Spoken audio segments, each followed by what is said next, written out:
Okay, I'm just gonna show you how to put this vacuum belt on the vacuum the right way.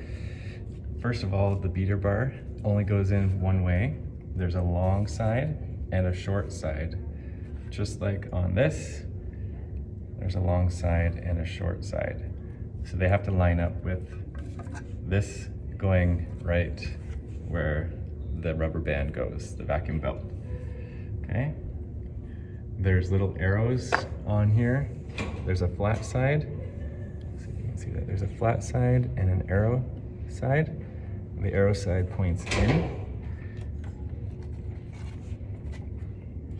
So the flat side is on the outside, the arrow is on the inside. And now this rubber band, the belt hooks onto this guy right here. And there's a little plastic lip where my finger is. I don't know if you can see that. But the belt has to go on the right side of that. That way it spins properly and it doesn't overheat. So I just pull it down,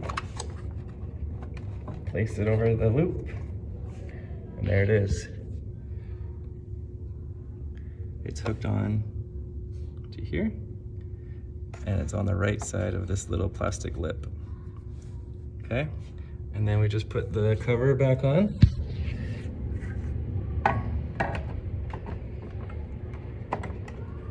There's little clamps here, one on each side. Make sure that they lock over top of the belt, or sorry, over top of the cover. And that's it. That's how you change a vacuum belt.